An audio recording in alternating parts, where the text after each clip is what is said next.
2025 ఐపీఎల్లో భారీ మార్పులు జరగబోతున్నాయి. ఫ్రాంచైజీల లుక్ చేంజ్ కాబోతోంది. ప్లేయర్లు భారీ ఎత్తున ఫ్రాంచైజీలు మారే అవకాశాలున్నాయి. టోర్నీలో మొత్తం 10 జట్లు ఆడుతుండగా ప్రతి జట్టు 4 కంటే ఎక్కువ మందిని రిటైన్ చేసుకునే ఛాన్స్ ఉండదు.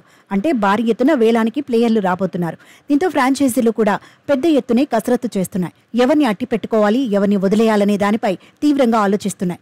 కొన్ని జట్లు కెప్టెన్లను మార్చే అవకాశాలు ఉన్నాయి.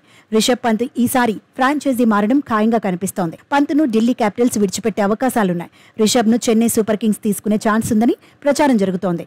మహీ ప్లేస్లో పంత్ ఆడే అవకాశాలున్నాయని కథనాలు వస్తున్నాయి. మరోవైపు కేఎల్ రాహుల్ కూడా లక్నో సూపర్ జైంట్స్ ను విడిచిపెట్టడం ఖాయమని తెలుస్తోంది. గత 3 సీజన్లలో రాహుల్ అద్భుతంగానే రాణించాడు.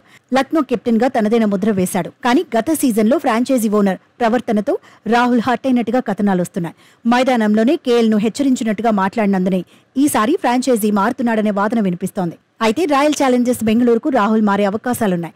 గతంలో ఆర్సీబీ తరపున ఆడిన అనుభవం ఉంది.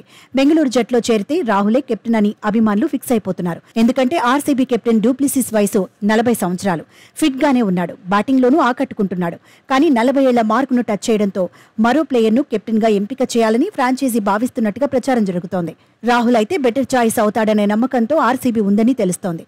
పైగా కేఎల్ది బెంగళూరు. లోకల్ బాయ్ కు కెప్టెన్సీ ఇస్తే అభిమానుల నుంచి మద్దతు కూడా పెరుగుతుందనే చర్చ జరుగుతోంది.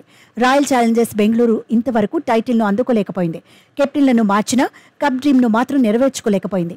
విరాట్ కోహ్లీ కెప్టెన్సీలోనూ కప్ అందలేదు. అయితే ఇప్పుడు ఫ్యూచర్ను దృష్టిలో పెట్టుకుని టీంను బిల్డ్ చేయాలని మేనేజ్మెంట్ ఆలోచిస్తోంది. జట్టులో ఎప్పట్లాగే కోహ్లీ అడ్వాంటేజ్ అవుతాడని నమ్ముతోంది.